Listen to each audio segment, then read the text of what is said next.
भी मोदी जी कहते हैं एमएसपी थी, एमएसपी है, एमएसपी रहेगी। हकीकत क्या है? इतना बड़ा एजिटेशन था तो दिल्ली में एजिटेशन हुआ है 3 साल 5 साल पहले, उससे बड़ा एजिटेशन वहां था। कहीं ना कहीं किसान नेताओं की गलती है, किसानों की भी गलती है, अधिकारियों की भी गलती है और प्रशासन और शासन दोनों की गलती है। तरस गया था गन्ना किसान, योगी जी 5 रुपए बढ़ा दो, अरे 1 रुपए बढ़ा दो, नहीं बढ़ाया। किसान को इसलिए कमजोर रखा जाता है केवल क्योंकि इनको खुद बेच के अपने वोट खरीदने हैं, केवल वोट लेना है। कैसे लेना है? जुमलों की राजनीति करनी है। एक कहेगा मैं 10,000 दे रहा हूं, दूसरा कहेगा मैं 20,000 दे रहा हूं। हम तो सीधी बात करते हैं कि किसान को उसका हक मिलना चाहिए और हक छीनने की बात करेंगे कि लूटपाट के राज से अगर निजात दिलानी है तो वो आंदोलन के रास्ते ही हो सकती है। एक आम इंसान को, आम किसान को, आम मजदूर को, आम नागरिक को अपने लीडर से सवाल पूछना चाहिए। 3 बड़े बड़े मुद्दे हैं जिसपे पीलीभीत वाली रैली में मैं गुजारिश करता हूं, आह्वान करता हूं सभी लोगों से कि ज्यादा से ज्यादा संख्या में पीलीभीत 26 तारीख यानी कि आने वाले इतवार, संडे, रविवार को सुबह सुबह ही आप सब लोग पहुंचे पीलीभीत। पहला मुद्दा, अगर आपको 500 रुपए गन्ने के रेट के चाहिए तो पीलीभीत की रैली में आए। दूसरा, जो मजदूरी कर रहे हैं लोग, जो मनरेगा में या दूसरी जगह, मनरेगा के रेट्स जो हैं उसके ऊपर 100 रुपए और अगर आपको लेने हैं तो आप पीलीभीत की रैली में आइए। तीसरी महत्वपूर्ण बात, जो आपके हर घर के बराबर में एक डॉक्टर बिठा रखा है, लेकिन वो आपको कहीं नजर तो नहीं आता ना, डॉक्टर, ना कोई हॉस्पिटल, ना कोई इंश्योरेंस पॉलिसी हेल्थ की, कुछ भी नजर नहीं आता। तो उसका प्रैक्टिकल सोल्यूशन बीएम सिंह साहब बता रहे हैं। चौथी चीज जो महत्वपूर्ण है, छुट्टा जानवर, किसानों की नींदें हराम है उससे। लगभग 80 साल हो गए हैं आजादी को मिले, वहीं पर आज तक एक किसानों की सरकार नहीं बनी। आज भी मोदी जी कहते हैं एमएसपी थी, एमएसपी है, एमएसपी रहेगी। हकीकत क्या है? 25 साल पहले भी नहीं थी। हम लोगों ने एजिटेशन किया कि जो एमएसपी तुम बता रहे हो उस पर खरीद क्या कर रहे हो। इतना बड़ा एजिटेशन था तो दिल्ली में एजिटेशन हुआ है 3 साल 5 साल पहले, उससे बड़ा एजिटेशन वहां था। उस समय कोई सोशल मीडिया नहीं था, उस समय मेन स्ट्रीम मीडिया भी नहीं था, उस समय सरकार को ही आदेश था खरीदने का कि तुम खरीदोगे, पर इन्होंने नहीं खरीदा तो कोर्ट गए, कंटेम्प्ट भी किया, सब कुछ किया। नतीजा ये हुआ कि इन्होंने पॉलिसी बना दी धान खरीद की, जो हम चाहते हैं एमएसपी गारंटी की जो बात करते हैं, पॉलिसी बना दी। पर उसमें क्या हो रहा है, 25 साल में कहीं ना कहीं किसान नेताओं की गलती है, किसानों की भी गलती है, अधिकारियों की भी गलती है और प्रशासन और शासन दोनों की गलती है। खरीद तो रहे हैं पर सस्ता रेट जा रहा है मिल मालिकों के पास, आड़तियों के पास, और वो चढ़ा देते हैं पूरे रेट के ऊपर और पैसा पूरा खा जाते हैं, आधा आधा बांट लेते हैं। आज भी उत्तर प्रदेश में 1500 का धान, 1400 का धान बिकता है प्रति क्विंटल, जबकि रेट है 2369 रुपया। कोई कुछ भी कहे, ये हकीकत है। कोई किसी मंडी में जाके देख ले। और वहीं अगर बिहार जहां चुनाव हो रहे हैं, किसान तो मुद्दा नहीं है ना, वहां जाके देख लो 1200, 1300, 1400 में धान बिक रहा है। कोई कुछ भी कहे, हकीकत के साथ तो जाना पड़ेगा, क्योंकि कल आप लोग, हम लोग बिना किसी चीज से गुजारा कर लेंगे, खाने के बिना गुजारा नहीं होगा। आज हकीकत है कि अगली पीढ़ी जो है खेती नहीं करती है, बाप से कहती है। अगर पश्चिम उत्तर प्रदेश की बात करो, उनकी लैंग्वेज में कहते हैं बापू जमीन बेच दे। वो कहता है बेटा ये तो पुश्तैनी है, तेरे को देके जाऊंगा, तू बेच देना, मैं नहीं बेचता। बेटा क्या कहता है? अफसोस की बात है, बेटा कहता है बता मरेगा कब, मैं तो जमीन बेचने के लिए बैठा हूं। खेती में कहीं से उसको इंटरेस्ट नहीं है।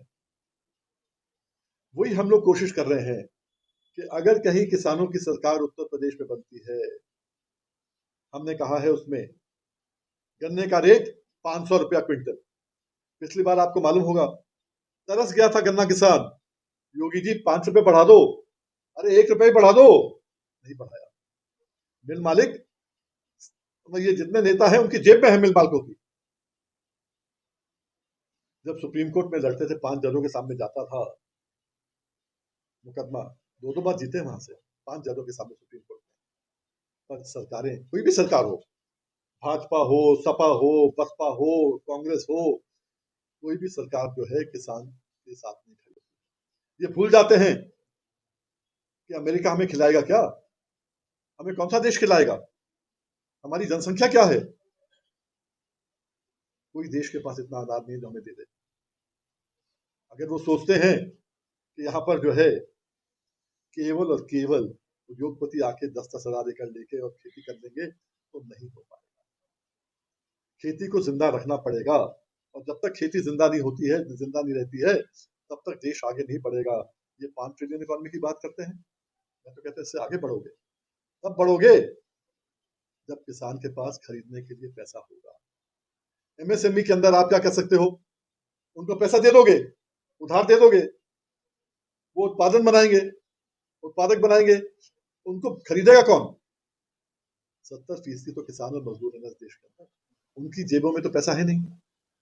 जहां आपने पैसा दिया गन्ना किसान को, जहां मजदूर को मजदूरी में 100 रुपए फालतू मिला, और वहां पर भी जो है किसान कहते हैं कि आप मजदूर की मजदूरी बढ़ा दोगे तो खेती और महंगी हो जाएगी। मेरा यह है, जहां मनरेगा है उसको खेती से जोड़ो ना। गवर्नमेंट जो पैसा दे रही है 100 रुपए और देंगे, वो 100 रुपए कम देगा, किसान देगा। किसान को लेबर मिल रही है 100 रुपए में, केवल 700-800 में 100 रुपए मिल रही है, उनको 100 रुपए फालतू मिल रहा है। और जब वो काम करेंगे उनको खाना भी खिलाएंगे, दूध भी पिलाएंगे, काम भी लेंगे। तो ये चीजें बहुत ऐसी चीजें हैं। और इसमें एक चीज मैं आपसे माध्यम से और कहना चाहूंगा, बहुत चीजें होंगी जो मैनिफेस्टो बनेगा, हम लोग करेंगे, बैठ के करेंगे, क्या होना क्या नहीं होना। एक जो बहुत मेजर चीज है, आज 70% लोग गांव में रहते हैं, देहात में रहते हैं। उनको रात को दिक्कत आ जाए तो उनके पास डॉक्टर की सुविधा नहीं है। आज अगर पीएचसी है तो डॉक्टर नहीं है, सीएचसी है तो खाली पड़ा है। अगर डॉक्टर है, दवाइयां नहीं है, दवाइयां मार्केट में बिक रही हैं, सब जो फ्री की दवाइयां हैं वो पैसे में बिक रही हैं मार्केट के अंदर। आज इतनी बुरे हाल है कि अगर रात में आदमी पीड़ा में हो, कहीं जाता है, तो उसको शहर जाना पड़ेगा एमबीबीएस डॉक्टर ढूंढते हुए। हमारे यहाँ रजिस्टर्ड मेडिकल प्रैक्टिशनर्स पूरे देश में, आरएमपी जिन्हें कहते हैं, उनको जब से कोर्ट ने कहा है कि गलत है, मार देते हैं वगैरह वगैरह, तब से अपने छुप छुप के वो काम करते हैं। नतीजा क्या? किसान का नुकसान हो रहा है, देहात का नुकसान हो रहा है, भारत का नुकसान हो रहा है, देश का नुकसान हो रहा है। अगर उनको 1 साल की ट्रेनिंग दे दें हम लोग करेंगे, 1 साल की ट्रेनिंग देंगे उनको, उसके बाद में उनसे इतना कहेंगे भाई तुम ऑपरेशन नहीं कर पाओगे, बस फर्स्ट एड में उनसे बढ़िया कोई है ही नहीं। डिग्री उनको देंगे, एक स्वास्थ्य मित्र के ला देंगे, जो मन में आएगा हम लोग बात करेंगे। स्वास्थ्य मित्र हो सकता है, क्यों नहीं हो, स्वास्थ्य है तो सब कुछ है। स्वास्थ्य मित्र अगर वो है हमारे, तो उस पर देखना है। वही हमें देखना, छुट्टा जानवर है पूरे देश के अंदर। आज हम तो प्रदेश की बात कर रहे हैं, यूपी की, छुट्टा जानवर घूम रहा है, गौ माता, और जेली लेके मार रहे हैं उसको। हम जेली समझते हो अगर आप लोग, लोहे की जो होती है चार बारी, वो उससे लेके मार रहे हैं, खून, उसका खून खराबा कर रहे हैं, और कहने को गौ माता है। उसका इलाज ढूंढना है, बहुत चीज ऐसी करनी है। हम देश को एक मैसेज देना चाहेंगे आपके थ्रू कि भाई, अगर पॉलिसी बन गई है कोर्ट के थ्रू, तो पॉलिसी में इतना कर दो कि जो धान नहीं खरीदेगा वो जेल जाएगा। बस तुम मत खरीदो, सरकार मत खरीदे। सरकार जो बेवकूफ बनाती है ना बार बार कि 16 लाख करोड़ चाहिए, 20 लाख करोड़ चाहिए, 25 लाख करोड़ चाहिए, हम कहते हैं जितना खरीदो उतना भी मत खरीदो। सरकार की तो मजबूरी है खरीदना। अगर 80 करोड़ लोगों को राशन दे रहे हैं तो फिर खरीदेंगे नहीं तो क्या करेंगे भाई? टाका थोड़ा मारेगी सरकार। इसलिए प्राइसेस को लो रखते हैं कि हमें खरीदना है तो सस्ता मिल जाए। वहीं पर ही एक ही उदाहरण देते हुए, वहीं पर ही पे कमीशन होते हैं। हर 10 साल में एक पे कमीशन आता है। जो चपड़ासी था 1947 में, उसकी तनख्वाह थी 10 रुपया, मास्टर की तनख्वाह थी 40 रुपया। आज 50-60 हजार हो गई, 1000 गुना बढ़ गई। छोड़ो, पुलिस वाले की तनख्वाह कितनी थी, मिलिट्री वाले की कितनी थी, तो गांव में यही होता है। वो 10 रुपए की आज 8वें पे कमीशन में 52,000 हो गई है, 5,200 गुना। 1% नहीं, 200 गुना, 5,200 गुना। किसान को इसलिए कमजोर रखा जाता है केवल क्योंकि इनको खुद बेच के अपने वोट खरीदने हैं सरकारों को। हमें करना है कि किसान इतना मजबूत हो। रीढ़ की हड्डी ये है, जैसे मैंने कहा, अगर किसान को पूरा रेट मिल जाएगा, किसान घर पे पैसा नहीं रखता, बैंक में पैसा नहीं रखता, जैसे पैसा आता है वो खरीदता है कुछ ना कुछ। एमएसएमई का जो माल है वो खरीदेगा तो देश की तरक्की होगी। इन चीजों के बारे किसी का ध्यान नहीं जाता, केवल वोट लेना है, कैसे लेना है, जुमलों की राजनीति करनी है। एक कहेगा मैं 10,000 दे रहा हूँ, दूसरा कहेगा मैं 20,000 दे रहा हूँ। कहाँ से 10 आएगा मालूम नहीं, कहाँ से 20 आएगा मालूम नहीं। हम तो सीधी बात करते हैं कि किसान को उसका हक मिलना चाहिए और हक छीनने की बात करेंगे। हम इस बात को अच्छे से जानते हैं, जो समय पिछले 11 साल से और उससे पहले से भी चल रहा है, उससे भारत को निजात दिलानी है। यानी कि लूटपाट के राज से अगर निजात दिलानी है तो वो आंदोलन के रास्ते ही हो सकती है। आंदोलन के बगैर हमारा देश 3rd largest economy, 4th largest economy तो बन सकता है, 2nd लार्जेस्ट इकोनॉमी बन सकता है, लेकिन हमारा देश खुशहाल नहीं बन सकता। क्योंकि देश में पैसा किसान, मजदूर और दूसरे गरीब लोग कमाते हैं, सारा पैसा उसको लूट कर अडानी, अंबानी, यूसुफ लुलू जैसे लोग ले जाते हैं। तो मेहनत हमारी और पैसा तुम्हारा चलने वाला नहीं है। इसका तोड़ सिर्फ और सिर्फ आंदोलन है। हर ज्यादती का, हर जुल्म का, हर प्रताड़ना का हल सिर्फ और सिर्फ एक है और वो है आंदोलन। आंदोलन के अंदर भी सबसे बड़ी शर्त क्या है कि आंदोलन का नेतृत्व, लीडरशिप ईमानदार और बहादुर लोगों के हाथ में होनी चाहिए, वरना मुंह दिखाने के लिए बहुत सारे आंदोलन बहुत सारी जगह होते हैं, लेकिन वो कुछ दिनों बाद टाइम टाइम फिश हो जाते हैं। हमारा सबसे महत्वपूर्ण जो एक आम इंसान को, आम किसान को, आम मजदूर को, आम नागरिक को अपने लीडर से सवाल पूछना चाहिए, जो सबसे महत्वपूर्ण है कि तुमने अपने जिंदगी में किया क्या, हमारे लिए टेबल पे क्या लाए आप। तो वीएम सिंह साहब के साथ में आज इसीलिए बैठा हूं कि ये किसानों के लिए मेहनत करके, आंदोलन करके, अपनी वकील ना होते हुए भी बड़ी बड़ी अदालतों में जाके बहस करके किसानों के घरों में पैसे लेके आए, ऐसी सरकारों के मुंह से छीनकर जो किसान को 1 रुपया तो क्या, 1 अनाज का दाना भी एक्स्ट्रा ना लेने।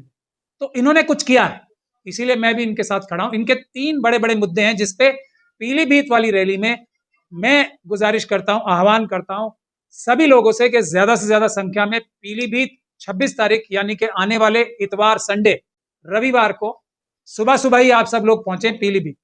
रैली में सबसे महत्वपूर्ण बात यह है, जितनी ज्यादा संख्या में आप लोग आएंगे उतनी अच्छा नेतृत्व खड़ा होगा। इन्होंने 3 महत्वपूर्ण मुद्दे उठाए हैं, अगर वो आप लोगों को अच्छे लगते हैं तो आप जरूर इनकी रैली में आना और अपने साथ दूसरे लोगों को भी लाना, और जो ये मैसेज आप तक पहुंच रहा है उसको सोशल मीडिया के जरिए सब तक पहुंचाना भी जरूर।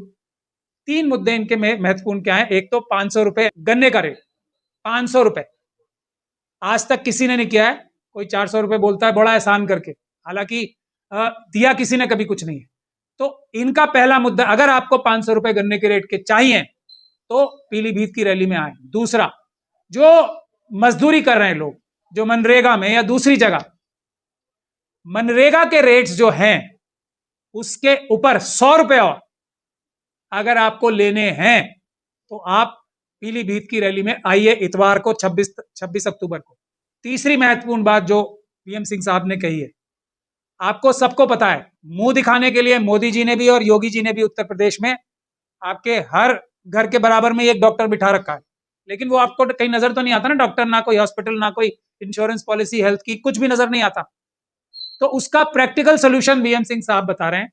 जिनको आप झोला छाप कहते हो, जो रजिस्टर्ड मेडिकल प्रैक्टिशनर्स होते हैं, आरएमपी, उनको 1-1 साल की ट्रेनिंग दिलाते, आपको सबसे ज्यादा रात को, दिन को 24 घंटे जो अवेलेबल है गांव के अंदर, उसी व्यक्ति को, उसी रजिस्टर्ड मेडिकल प्रैक्टिशनर को, जिसको झोला छाप भी बोला जाता है, उसको इतना ज्यादा अच्छा बना देंगे, उसको इतना ट्रेन कर देंगे कि वो आपकी उस समय की जो इमरजेंसी की बीमारी की हालत है उसको ठीक करे और उसके बाद आपको एक अच्छे हॉस्पिटल में ले जाने का समय मिले। वरना बहुत सारे लोग हमारे इसी वजह से मर भी जाते हैं कि उनको तुरंत कोई भी मेडिकल हेल्प मिलती नहीं है। कागजों पे सारे हॉस्पिटल्स और ये सब सरकारें बनाती हैं। तो ये 3 मुद्दों को अगर आप अच्छा समझते हो। चौथी चीज जो महत्वपूर्ण है, छुट्टा जानवर, उसके लिए तो मैं भी वहां पे एक सोल्यूशन सोचा है, वहीं बताऊंगा पीलीभीत की रैली में, आप आए, बहुत अच्छा सोल्यूशन है, उससे तुरंत ये समस्या हल हो जाएगी। लेकिन वीएम सिंह साहब ने बहुत बड़ा मुद्दा उठाया है पूरे देश में, खासतौर पे उत्तर प्रदेश में जो छुट्टा जानवर घूम रहा है, किसानों की नींदें हराम है उससे। दिन में तो बेचारे मेहनत करते हैं, रात को भी नहीं सो पाते हैं, बीमार हो रहे हैं किसान जाग जाग के। तो उसका भी सोल्यूशन अगर आपको चाहिए तो 26 तारीख को आइए, वहां पे बहुत ही महत्वपूर्ण रैली है, ये मैं गुजारिश करना चाहता हूं। और सोशल मीडिया पे भी इस मैसेज को, जो हमारी ये प्रेस कॉन्फ्रेंस है आज, उसको ज्यादा से ज्यादा फैलाएं, ये मेरी भी गुजारिश है। बहुत बहुत शुक्रिया। जय भीम, जय भारत, जय संविधान।